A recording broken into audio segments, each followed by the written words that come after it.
This is a Squiz podcast. We're your shortcut to being informed.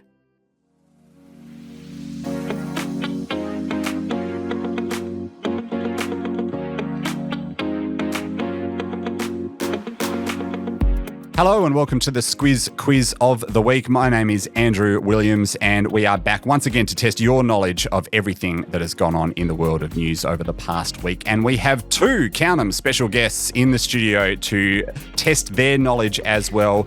They look very nervous, the two co-hosts of the Grave Matters podcast, Nadine J, Cohen and Anthony Levin. Hello to you both. Andrew. Hello. Thank you very much for coming on. Nadine, I'll start with you if I can. For people that, haven't listened to Grave Matters so far, I'm sure they will after this. Tell us a little bit about you first and how you sort of came to be involved in it. I am a writer and refugee advocate. I work across various mediums, literature, television, media, etc. Yeah.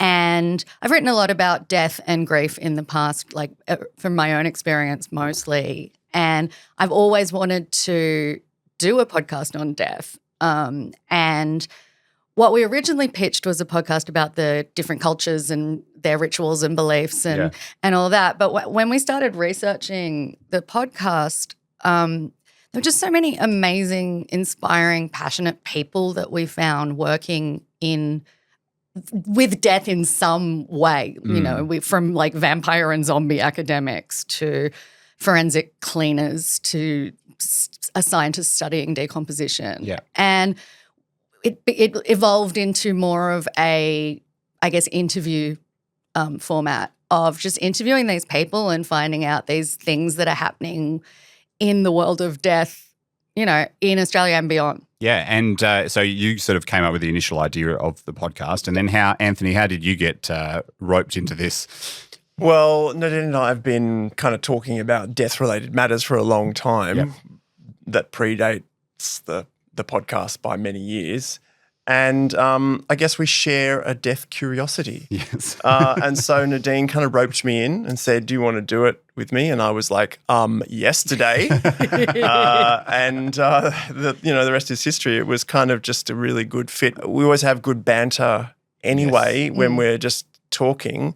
And now we get to do it on a podcast and talking about something that we both care a lot about and enjoy learning about. And something that doesn't get talked about very much either, which I guess is important. We'll talk more about that in a little while. I've even got a special death-related question for you coming up based on the news. But let's roll into it. We've got 8 questions. They are worth 1 point each. I have a tiebreaker should we need it at the end if you can't be separated. So we will start with question number 1. One of the key events over the past few weeks has been COP30, or the Conference of the Parties 30, to give it its full name. It's the UN's climate summit. Which country was it being held in?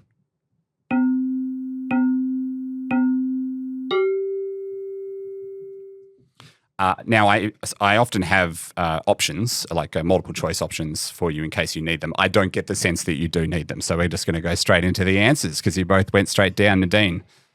Brazil. She's even holding it up to the camera for anyone that's just listening. I like that. I like that sort of exam. I don't want to be accused of cheating at any point. No. What a terrible to guest on a podcast and then immediately get into a horrible cheating scandal. Stop copying, Nadine. Look, I tried to secure the bonus point here. I went Brazil and in the city of Belém. Perfectly done. Yeah. Those are the kind of Such a sucker. teacher's pet energy that we immediately want. Look, Lawyer? It's not the first time. Lawyer, creative. Yes. Lawyer, Look, creative. that's an Just done exactly unfair what you need to do binary, and no okay? more. I'm also a writer, guys. Look, in previous times we've had someone asking if they could get bonus points for spelling something correctly. I did spell Brazil correctly. It was tough. We've had people who didn't want the multiple choice answers intentionally and stopped me from giving them so that they could get the answer without them. It's exactly the kind of energy we want on the Squiz Quiz. So you've done very well, yes, now. And of course, you may also be aware Australia was in the mix to host the next one. No dice on that. It's gone to Turkey. but will still be a participant. We're the president of it. Chris Bowen will be the president of it. Yeah, it's very strange. It's a very It's like strange hosting a situation. party and then having someone else play the host. It's kind of weird. Which is actually a dream scenario because hosting parties is horrible. Sucks. Yeah. As if they do all the work. Yeah, Right. exactly. And you just have to, it's just at your house, so you Yeah. have to clean up afterwards. Oh, well, let's get Chris to clean up. Yeah. Chris Bowen. That's the whole thing, right? It's all about cleaning. That's right. So you may as He is well the do it. climate minister, so Hey. get on it. He could do the cleaning as well. All right, very well done. Off to a flying start. Question number 2. Which of these Australian state or territory Liberal parties has not replaced its leader in the past couple of weeks?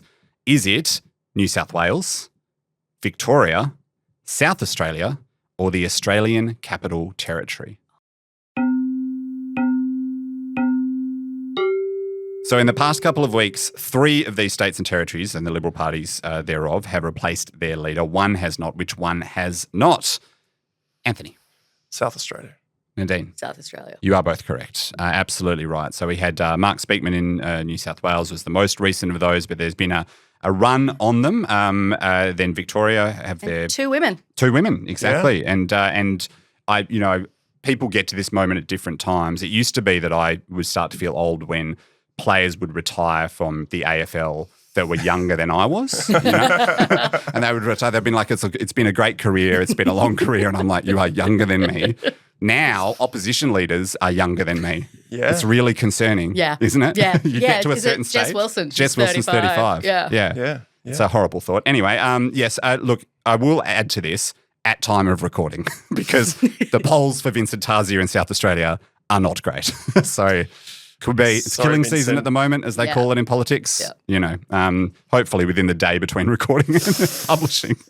He survives. He survives, and we don't have to change anything. Very well done. You are both on 2 points after 2 questions. We're going to international geopolitics now. So China and Japan are in the middle of a long-running diplomatic standoff that started when the new Japanese Prime Minister Sanae Takaichi made comments about which third country. So China and Japan are in a standoff after the Japanese Prime Minister made comments about a third country. I'm going to give options here. I don't think our players in the studio need them, but just for you at home, just in case you need a little bit of a hint. A, Taiwan, B, the USA, C, Pakistan, or D, India. Nadine. Taiwan. Anthony. Taiwan. Taiwan, beautifully done. Yes, Taiwan, Japan considers very important to it. And if she sort of floated a hypothetical situation about what would happen if China attacked it, and that has caused trouble ever since. Yeah, it's not good. It's amazing how such a seemingly hypothetical question in a press room or somewhere similar can prompt a geopolitical crisis. I mean, and cost a country a lot of money. Because now China's told everyone, don't go and visit Japan. Yes, and Japan, like fairly big tourism industry. China, very important to it. So Actually wants people from China to visit as opposed to people from Australia. yes, exactly. Yeah, not so keen on that. Not huge fans of us. All right, you are on 3 points apiece. You haven't missed a trick. This is question number 4. Now, this was a news story that was tricky tonally to write for reasons that you will understand in a second, but it is relevant to your areas of interest. So we learned this week that a prisoner who is serving a life sentence for murder in a Victorian jail is taking the state's Justice Department to court for the right to do what? I'm going to give you some options here. Is it A, play video games, B, sing classical music, C, eat Vegemite, or D, hang up a poster of Rita Hayworth?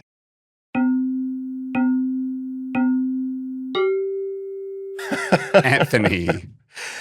Can I hear the options again? I think you had this pretty covered pretty quickly.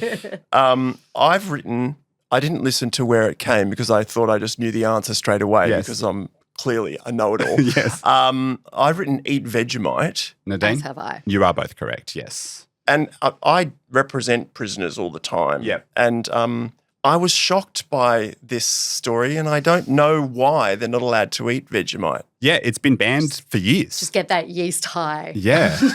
Maybe they can use it to make contraband? Or does it have explosive properties if you use it in the right way? Maybe. I mean, what am I missing about Vegemite? Yeah. Is it because is it because it's such a sort of thick, opaque substance, and I haven't looked into this, it's easy to hide stuff in it, whereas you wouldn't be able to hide stuff in like Maybe. cream cheese. That's a good point.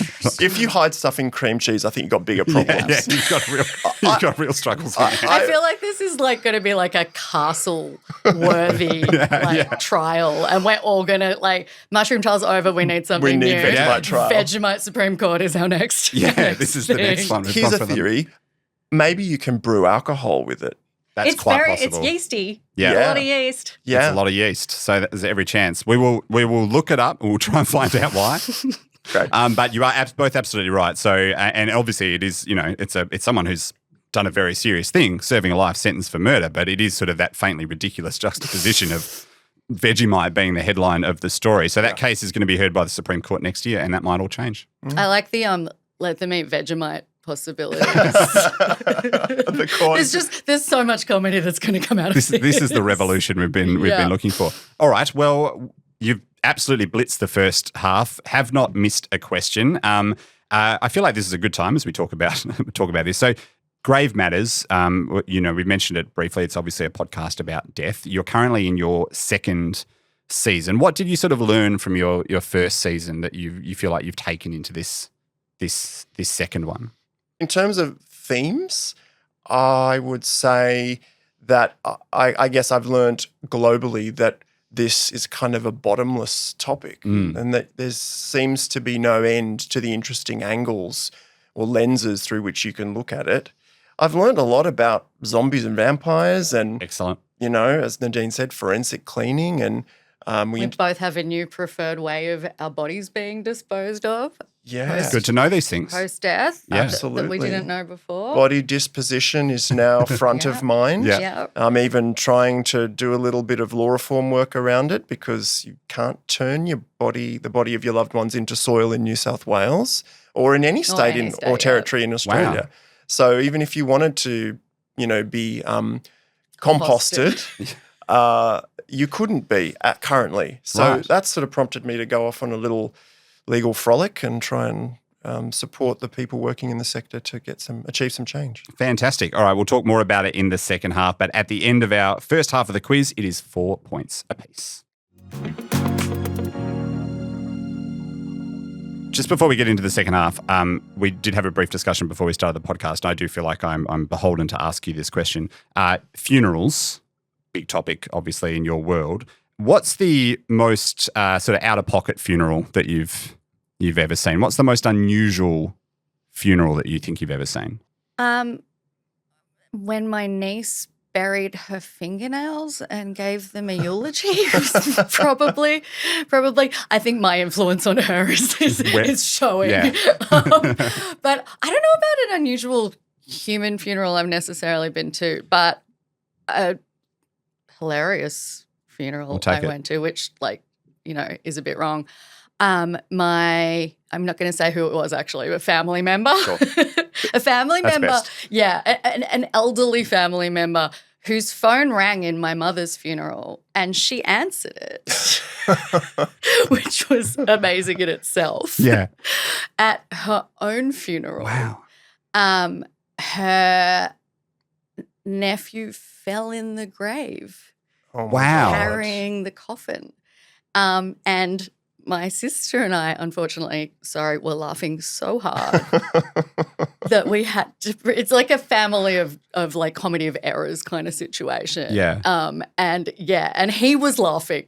Yeah. His partner was not. No. I imagine people would have very disparate reactions to that sort of scenario. Yeah. All right, we're going to move on to question number 5 now. We are moving on into the world of sport. Nadine's favourite. Yeah. I ignored those parts That's of your fine. newsletters. That's okay. So you will be winning. You're allergic to sport. Pretty much. You have given us the traditional, what I call the sport grimace. It's the facial expression.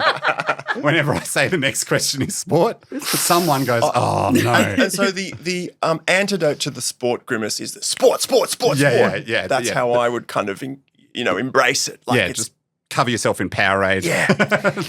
Just get really into it. Yeah, exactly. All right, well, you're in the box seat here. So question number 5, McLaren Formula One drivers Oscar Piastri and Lando Norris were disqualified from the Las Vegas Formula One Grand Prix after which part of their car had an issue? Now, I do have a hint here for you.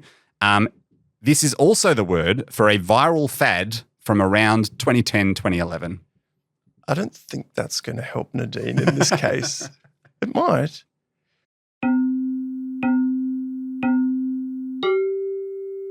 I did register that this isn't a news item that happened and that they got disqualified. It's been the biggest story in sport for 2 days. That's sad though, isn't it? Hey, look, it's a game of, well, in this case, millimetres. Millimetres. Yeah. Yeah, I've got nothing. Okay, that's totally all right. Anthony, what is the answer? I believe it's called the skid block. The skid block, or in the case of the fad, it's also called the plank. Yes. So, yes, either of those answers are acceptable. Remember when everyone was lying horizontally and planking around 2011? It was a strange time. It was. Also something children do regularly when they're on top of you on your shoulders and then they just... Woo. It was a strange but more wholesome time. Yes. And I long for it. Yes. In many ways, a better time. Much better time. Much better time. When just, online pranks were just literally just lying down on something. Exactly. Don't we all strive to do that? Yes, this has been a gigantic story, and it is the reason we say it's a game of millimetres is because so the plank is like a sort of essentially like a board kind of thing that sits underneath the car, and if your car gets too low to the ground, it erodes on the road. So your car's not allowed to do that. So that's how they know if it's been eroded, if you've been too low to the ground or not. But it's 10 millimetres thick, and if you erode it more than 1 millimetre, then you get disqualified. I mean, it's quite amazing that they're expected to not only monitor this, but also to, comply with it. But the team, McLaren, was basically saying it was completely unintentional because of the car porpoising. This idea that it's bouncing up and down on the racing track. I think we need to make porpoising mean something else. It needs to be a euphemism for something other than a Formula One car doing something weird on the track. But wasn't it also like, now I'm like a civil rights sports person, but like is that the driver's fault at all? And they're the ones that, not they're the only ones that suffer, but that sucks for them. No, it isn't the driver's fault at all. In fact, McLaren apologised to Piastri and Lando Norris for doing it. But yeah, it means now that it's going to be quite tight. Going to be a quite tight finish in the Formula One. Yes. Very well done. Let's move on. We're back in the world of entertainment and arts. Nadine, does that suit you a little bit better? Okay. We're going to talk about the ARIA Awards, which were also in the last week. Yeah. And the electronic musician Nina Geraci was a big winner at those ARIA Awards, which took place in Sydney. She won 3 awards, including Best Solo Artist for her album. Her album is called I Love My What? I can give you options. I'm going to need the options on this one. Is it A, job, B, internet, C, computer, D, country?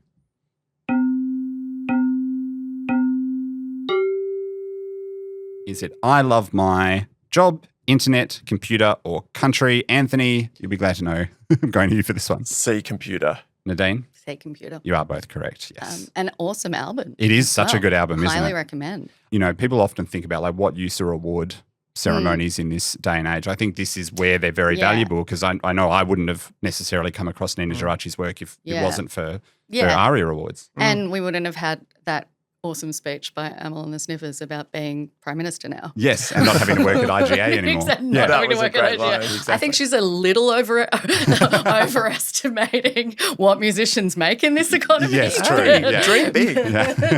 But I'm so glad like her and Nina Geraci got so much love. Yes, absolutely. Very deserving. Amel and the Sniffers picked up 4 awards, Nina Geraci 3. So question number 7. So Anthony, you still have a 1-point lead. You've got the sport break. We are kind of still in sport, kind of. Kind of. A 21-year-old from Ukraine has become a champion of a slightly unexpected sport this week. Danilo Yavusishin won the Emperor's Cup, which is a tournament in which of these sports? Was it A, chess boxing, B, sumo wrestling, C, real tennis, or D, cheese rolling?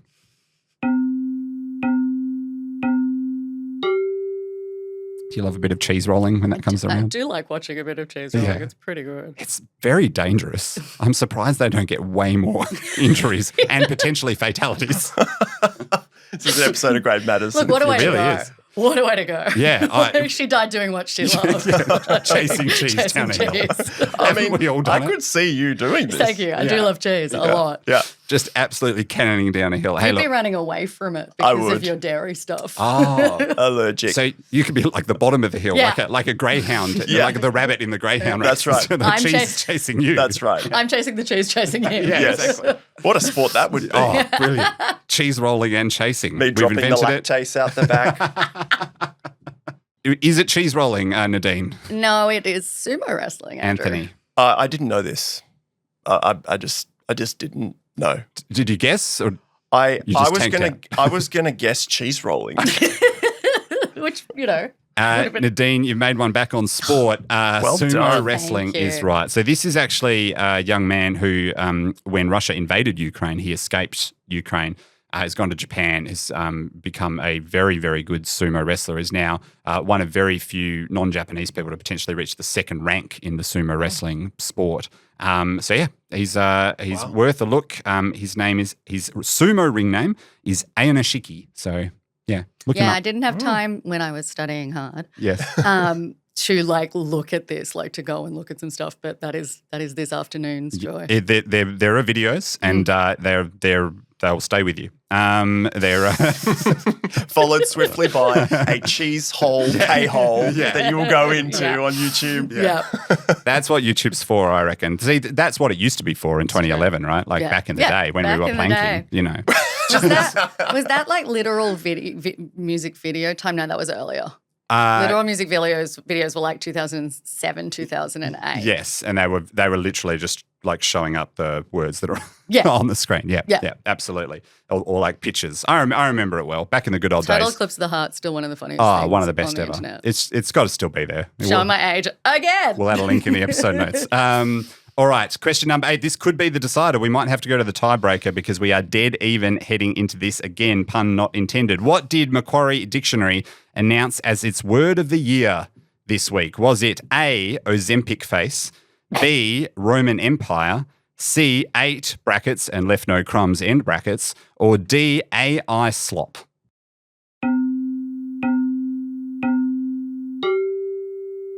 I think Nadine had this without the options. There's some very good work happening in the studio. And Nadine, I'll go to you first.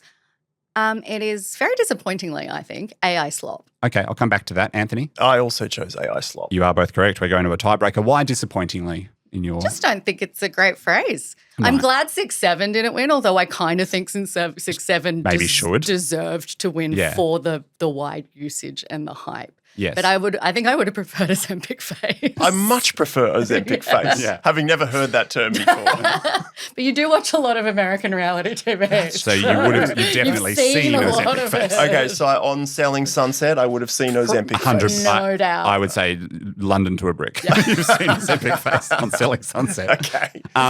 Yes. So I have my personal kind of issue with it is that it should be phrase of the year. This is not. Yeah. None of these are Yeah, words. true. Yes. Very And good you're point. the Very- dictionary. Very true. Yeah, You need come to- on, Yeah, guys. they get have it like right. they are kind of wandering away from base camp. Yes. quite Because a they're bit. trying to stay relevant. Yeah, Yes. exactly. That's why I think it should be 8 because like it is. that's funny. I mean you don't even need that and left no crumbs bit. Just 8 could be right. I think maybe the fact 6-7 doesn't have a meaning you can explain made it hard for that. and would make it potentially. very hard to put it in the Would be a dictionary at whole all. dictionary of like maybe this guy thinks it's this. These people did this. You just have the very own Macquarie's 6-7 dictionary and its possible meanings. I did regale Nadine and our producer recently with regale's probably overstating it. No. You regale Back us yourself in. often. Oh, don't I? I told a little anecdote about a linguistics professor I had at university who wrote his entire PhD on the difference between and So anything's possible. Anything's possible. All right, well, you have both done very well. You've 7 points apiece, only missing 1 question each. That does mean we're going to the tiebreaker, and I feel really bad. Is it about sport? It is about sport. Okay. So I'm so sorry, Nadine. This is about, I don't suppose, Nadine, that your one exception to your love of sport is cricket. Like, the worst one, right? It's the worst one. the worst So this is about cricket, but it is guessable. So this is a game closest to the pin game. So I'm going to ask you to say a number. Whoever gets closest to the actual number, it's not Price is Right rules. You can go over the number. It's just you just have to get the closest to the number, and that person will be the winner. Please don't guess the same thing or become an equidistant amount of. Otherwise, it's just a tie. It's just going to be a tie because we don't have the time. Be here for hours. All right. Travis Head played one of the all-time Ashes innings on the weekend. He scored one of the fastest Test centuries ever and got the Aussies to victory. How many deliveries, or Nadine, for your benefit, the amount of times that the bowler bowled the ball at him. Doesn't actually help. Did he score his first 100 runs? So in how many deliveries did he score his 100? You can guess a number and hope for the best. I have no idea what this means in any way. It could be like one. A foreign language. Yeah. It could be 3,000. I can only apologise in Anthony advance. won. You just have a go. All right, I'm having a go. Have a go. All right, Nadine, I'm going to come to you second because I'm entertained to find out. And it's numbers, which are like my ultimate Nemesis. nemesis. Yes, I'm not allowed to add up on the podcast. Words This is only. true. Words only. Anthony, what have you gone with? I've gone with 67.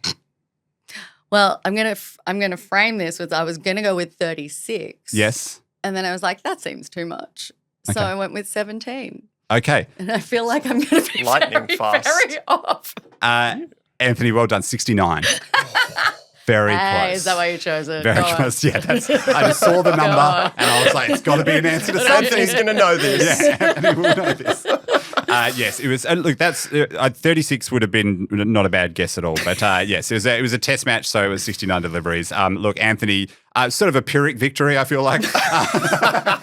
Winning on a cricket question in the tiebreaker. That seems unfair. Yeah, but a victory nonetheless. Very well done. Nerdy girl. Yeah. Season 2 of Grave Matters is available wherever you get your podcasts. Just finally, if there was an episode that you think, oh, this is a good gateway episode for the people that aren't like me and don't listen chronologically, is there one that you would particularly recommend to them? Of season 2? Of season 2 or season 1? I think season 1, I would go with natural organic reduction and human composting that we were talking about before. Really, like to be quick, cremation and burial are both terrible for the environment. We kind of were sold this lie that cremation is better when it's actually like much worse than burial for the carbon emissions. Yes. And currently they're the only two things that you can do here. In America, they've pioneered this technology called natural organic reduction, also called human composting, body composting, terramation, where basically the body goes into a vessel with mulch and organics, and the vessel is temperature controlled, and it looks like kind of like a mini little space capsule. Right. And it turns periodically it depends. It's all private companies, and it depends. The company can be 3 months, can be 6 months, it's different times.